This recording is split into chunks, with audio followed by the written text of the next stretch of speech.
Good morning, my lovely jubblies. This is the RR Show. This is episode 189 of said show. Today we're jumping into r/MaliciousCompliance, so I hope you are all having a fantastic, fabulous Friday. Let's go, grab your tea, your popcorn, and let's get eased into the weekend with our first story from Ancient Educator 76. We're only taking mobile orders right now.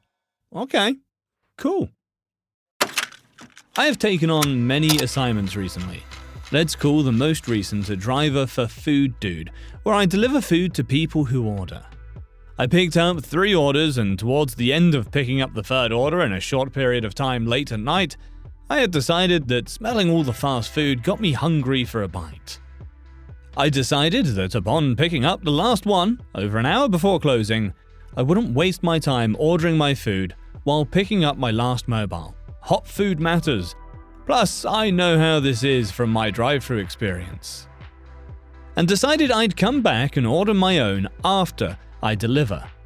So I drive back to the fast food empire, and the drive-thru pipes in after a minute and I say, "Yes, I'd like to order." A rudely interrupting person says, "We're only taking mobile orders right now."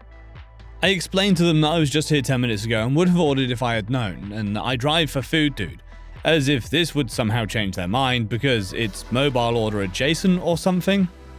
Then I hear a bevy of people laughing and making random comments, while the main person talking repeated even more rudely, "We're only taking mobile orders right now." With the background person saying, "Oh, fuck him, that's the guy who," before they disconnected the line. Enter MaliciousCompliance. Well, luckily I have a hotspot. Thank you, first job.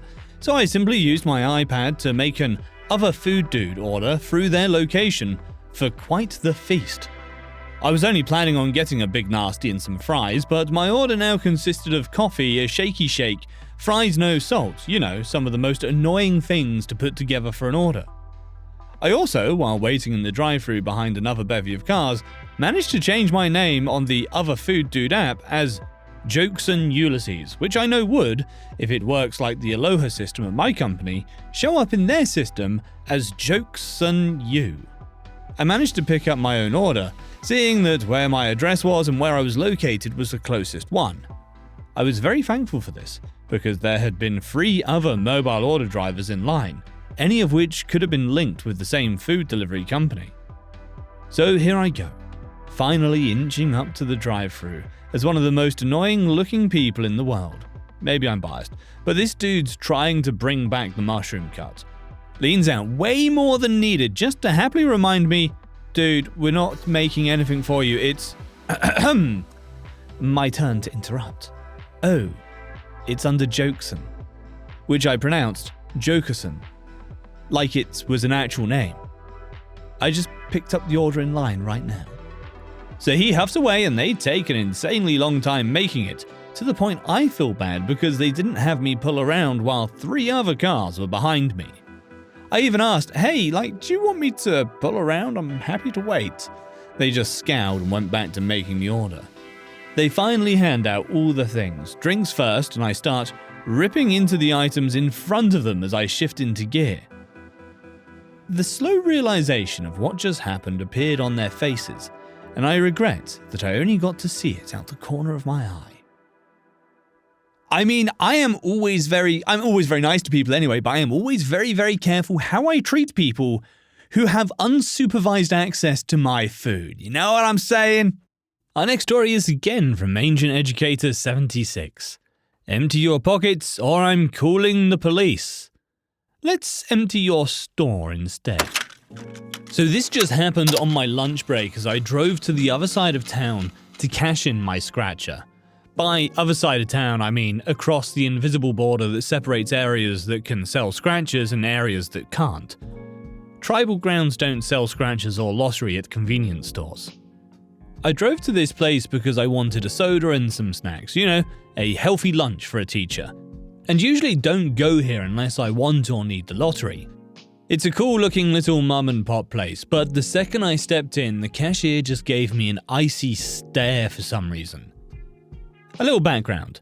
I have 3 of my 5 children on the autism Asperger's spectrum, and though I myself was never diagnosed as a child, I can guarantee that I have similar tendencies, and I have a feeling that my lack of proper eye contact might have something to do with the cashier's high noon stare, a realization that came to me the second I typed it in. As I'm walking into the place, I contemplated cashing the scratcher, $5, yay, right away, but decided I'd wait until I get my stuff and then cash it at the same time. In this indecisiveness, I found myself fumbling around in my pockets and feeling to make sure I had my car keys. A nervous habit that I have, I probably check once every 15 minutes, whether I'm in at home, on the road, or sometimes even sleeping. I can't tell you how many times I checked my pockets, but I can tell you that someone staring at me increases the frequency. I picked my items mentally, but yet again checked my pockets to see if I had enough change plus the $5 to pay for the items.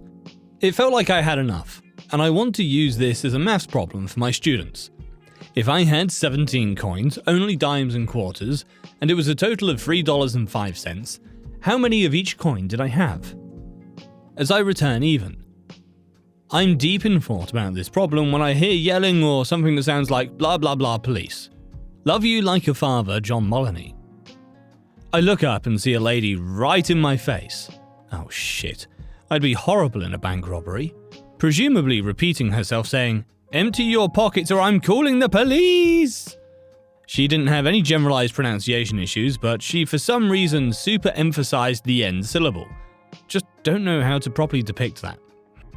It was borderline funny, and I kind of laughed as I started to comply simultaneously with the moment she took her gnarly little smoky fingers and dug her nails into my arm. She had to reach up. I'm 6'3", she's not.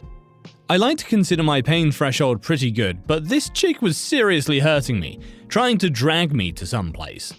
I just went along with her, told her, "Calm the fuck down here," as I pulled super sharply away from her increasingly painful grasp.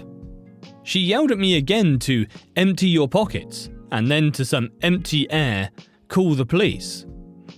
Time for malicious compliance, as quick as I can manage. I took the moment to think to myself, oh shit, I better empty my damn pockets right now before this gets out of hand. It was already way out of hand. It just took me a beat to realize it. I quickly started emptying my pockets, which had 32 pieces of a ripped up scratcher, 3 receipts, 2 of which showed me my hours at Mendy's, 1 was to a car wash or something, my wallet, a straw wrapper, and with everything I took out of my pockets, I smacked it on her checkout area individually saying, "See? This isn't your shit! This isn't your shit! This, oh wait, no, is also not your shit!" And when I got through almost everything, I skipped a few with the scratcher pieces and finally ended with the scratcher I was going to cash there. I realized that I was acting out of anger and physical pain and should probably take it down a notch. I took this opportunity to thoroughly enjoy the dastardly malice inherent in placing an assortment of ripped up papers upon a counter. Her entire counter was covered in absolute garbage, mixed with about 5% of the surface area representing stuff I need. I'm a chipmunk, what can I say? Now she's got a mess to clean up, but that is just the beginning. I then started emptying my shirt pocket, which had my teacher ID, my pens, my whiteboard marker. Yes, I keep this in my shirt pocket, and yes, I wear a button-up chap shirt over my jeans. I then put my arms spread out as if to say, "Would you like to check anywhere else? I'm clean." She just kept shaking her head at me, shaking her head to someone off in the distance, and then the cops roll up. I can't believe she actually called, or had someone call, the police.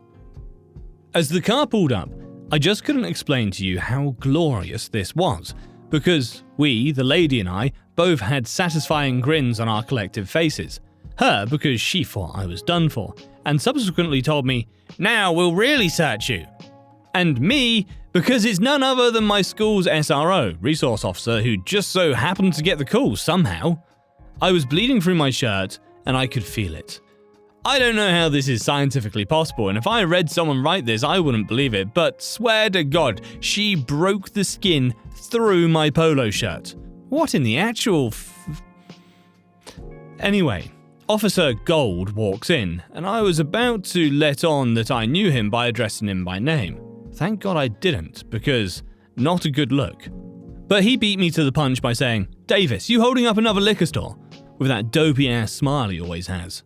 I told him, hey, I emptied my pockets, you're willing to search me, just... And he says, Rich, that won't be necessary. I can see your pockets are empty. Did she watch you empty them? Is there a camera?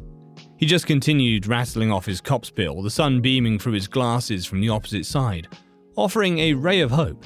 Then turning to the lady, ma'am, can I ask you a few questions?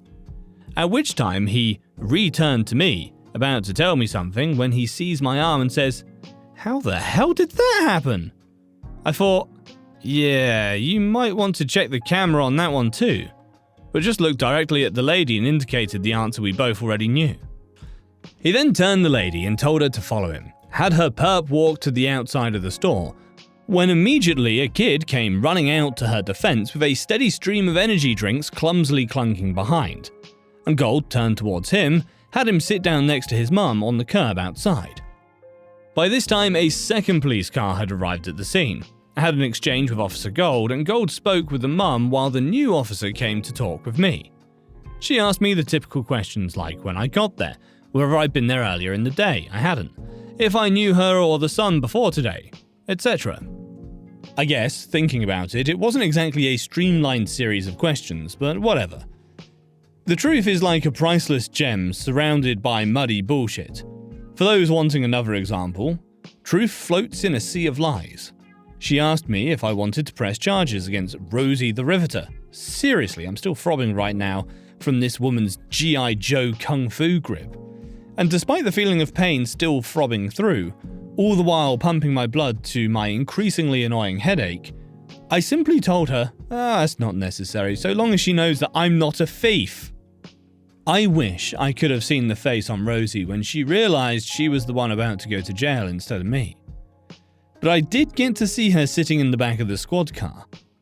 I could describe a woman who was repeatedly shaking her head in anger, flailing about. I could portray a cold, callous woman ready for her sentence to be served and to get it over with.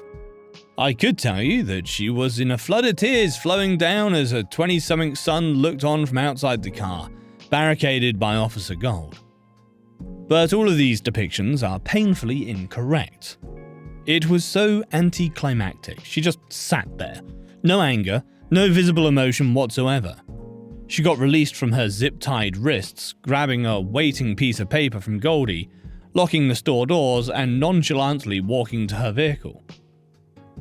While all of this was happening, Officer 2 had been asking me some questions, almost trying to talk me into pressing charges, and handed me a victim's rights pamphlet. I guess in case I change my mind and want to turn this into a petty revenge story. Our next one's from Chef Dad 64. You believe residents shouldn't get priority over street parking? Alright, no problem.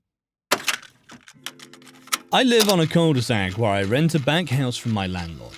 There's another elderly tenant who lived inside the landlord's house I was very close with that we'll call Good Sir. I have these neighbours next to me who I had gotten along with for as long as I had lived here before the pandemic. The husband, we'll call him Mr. Chill, especially has been cool with me. My neighbours have 3 cars between them. 2 belong to Mr. Chill and the wife, we'll call her Mrs. Hypocrite. And the other car belongs to their daughter, we'll call her the Hog. When the pandemic hit, Mr. Chill's family, for reasons that didn't make sense to me, suddenly stopped parking their cars in the driveway and would park them all on the curb in front of their house, as well as the Hog taking the spot I usually parked in more so than her parents did.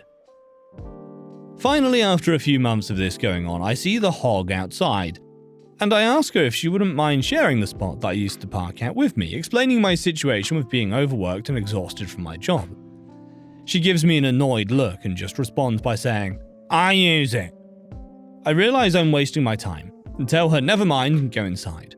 Not even 5 minutes later, there's a knock on the door and it's Good Sir letting me know that the neighbours want to talk with me. Mrs. Hypocrite is standing there all pissed looking, asking me what the problem is. I explain to Mrs. Hypocrite what I said to the Hog, and she apologises for coming off so angry and says, you know, street parking is what it is, it's first come first serve, and we're not parking to try and give anyone a hard time.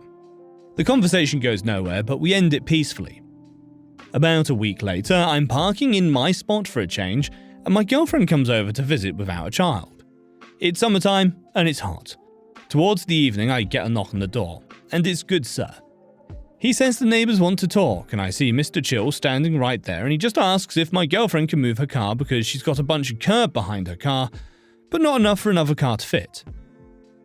Before I can even say anything, Mrs. Hypocrite shows up out of nowhere and goes off on one saying, "I'm sick of going back and forth about this. She's double parked and there's not enough room for another car to fit. I understand that she's your girlfriend and she's visiting, but I believe that residents should get priority parking first." Like you guys are trying to save the parking for yourself and I'm not dealing with this anymore and she needs to move her car. I'm in complete shock and have a lot I wanted to say, but I don't.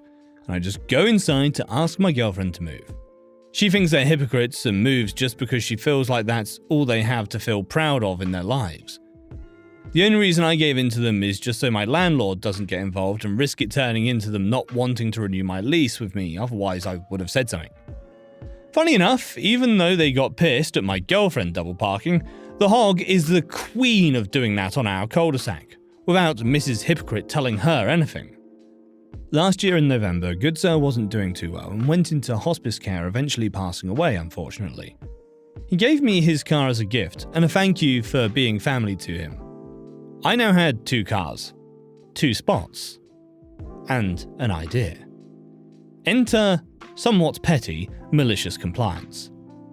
Mrs. Hypocrite says that the street parking is first come, first serve, and that residents should have priority over the parking. Well then, so be it. I only need to use one car, and the other can just stay parked. Since I'm a resident, I decided to park whichever car I'm not using in the spot that I would normally park at, and swap them out every 2 weeks in rotation. My girlfriend parks where good sir used to. The hog, her boyfriend, and Mrs. Hypocrite have not touched that spot since I started doing this, since one of my 2 cars is always there. As a little bonus too, Mrs. Hypocrite put one of their cars they aren't using back in the driveway, and when there's a party going on and all the parking's taking up, the spot in front of their house is sometimes open, and since again I'm a resident and the guests have taken all the other spots, well, I guess I do need a spot to park after all, right? Sorry, Mrs. Hypocrite and or the hog, I guess you'll just have to park around the block and take a nice walk to get to your house. I'm only following what you believe the parking rules should be. Rest in peace, good sir. I miss you every single day. I'll always love you as my own family.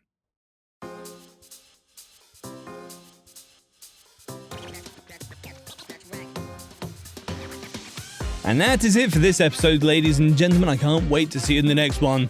Until then, peace out, take care, have a wonderful weekend.